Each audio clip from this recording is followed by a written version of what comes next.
Есть ли общий корень в разных древних традициях?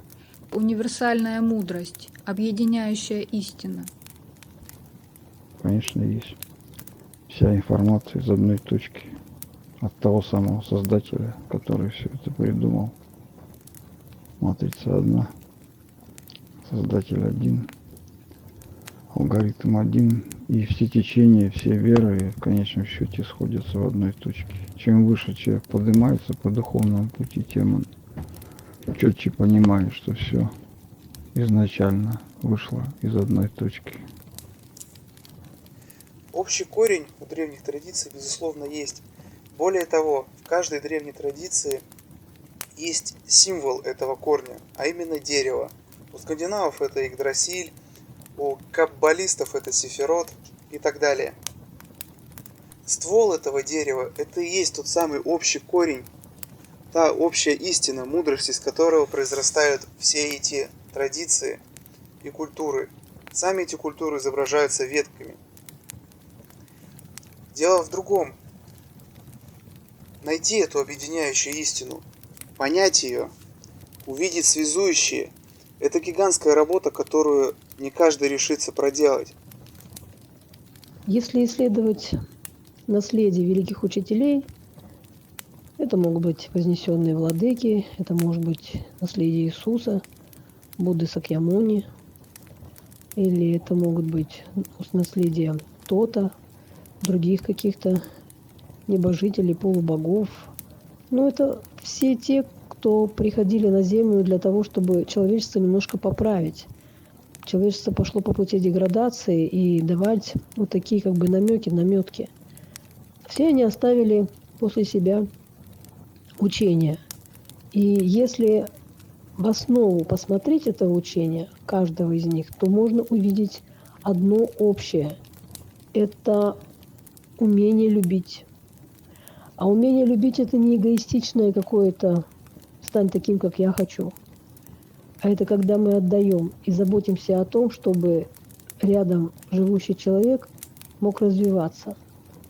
Мог развиваться, с одной стороны, сообразно своему пути, а с другой стороны, правильно развиваться. То есть идти по пути самореализации. Подходят ли, к примеру, славянам традиции и практики других культур? Индуизм, восточное единоборство. Имеет ли значение, к какой национальности относится человек генетически? У всех традиций один корень. Соответственно, славянам может подойти индуизм, индусу может подойти буддизм. И так до бесконечности. И разницы действительно нет. Отвечая на вопрос, к какой народности относится человек генетически, это достаточно сложный и многогранный вопрос. Человек, как существо, на самом деле, можно сказать, пришел из космоса. Поскольку наши тела человеческие состоят из того же вещества, из чего состоят звезды, то можно предположить, что мы и есть космические создания, порождение космического нечто. И вдаваться в генетику – это следующая уже ступень. Но мы являемся чем-то единым, и искать различия неправильно. У души нет национальности. И душа приходит в мир чистой, незапятнанной никакими условностями. Если человека русского поместить с рождения в индуистскую семью, он четко станет индуистом, в исламскую станет исламистом. Любую практику с молодых ногтей, если начать и делать ее осознанно, результат будет. Поэтому не важно, кто ты, что ты, важно заниматься и стремиться к Создателю. Изначально мы все единые. Это как капли в океане. Когда капля в океане, она океан. Когда она в виде брызг распространилась по берегу, то она сохраняет природу океана. И океан – это капля, а капля – это океан. И изначально генетически человек вышел из абсолюта. И вот каждый стремится к этому абсолюту.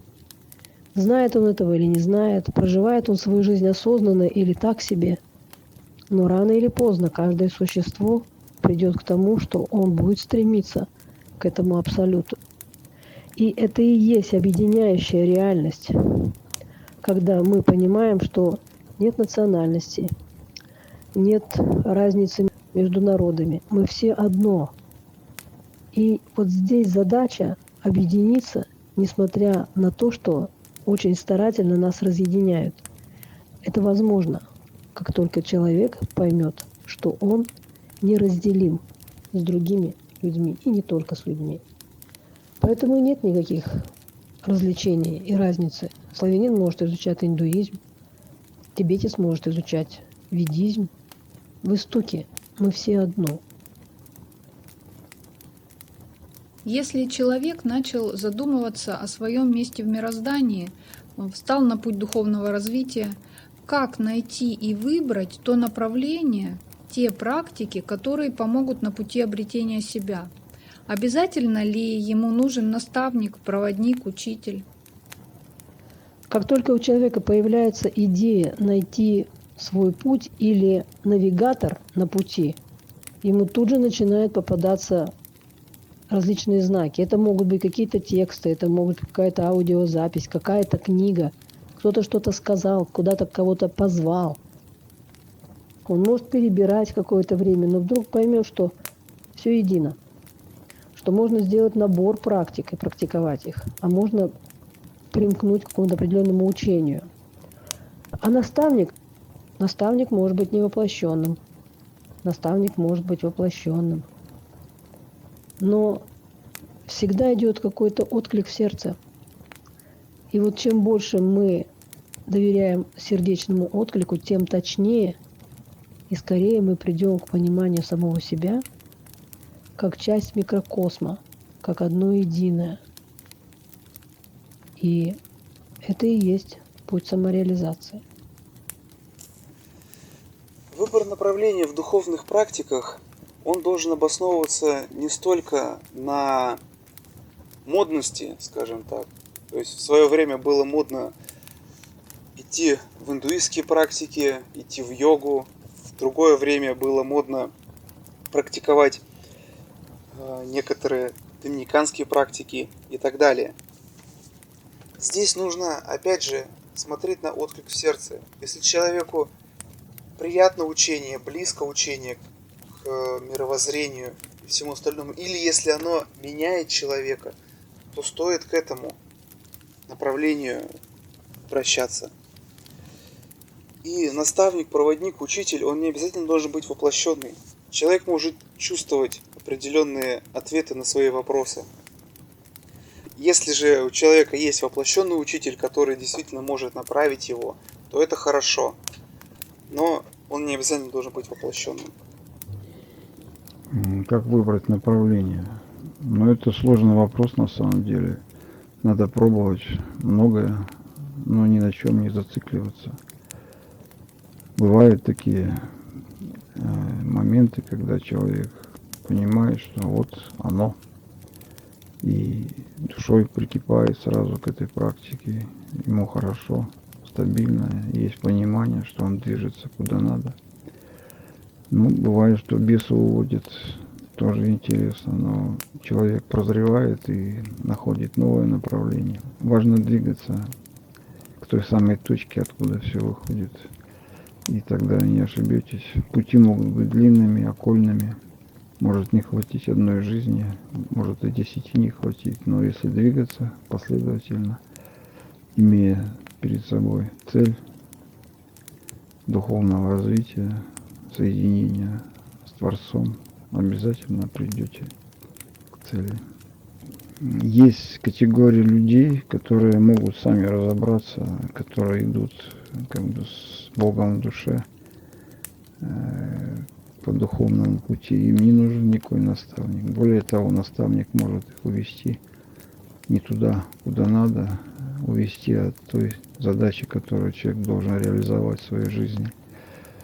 И такие люди, как правило, чувствуют это и не нуждаются ни в каких поводырях. Могут сами кого хочешь увести, куда следует. Вот, и важно это чувствовать. Ну, а большинство людей, конечно, это овцы. Их надо куда-то вести. И тут уж либо волки их ведут, либо пастухи. Это люди сами должны чувствовать и идти за тем, куда тянет душа.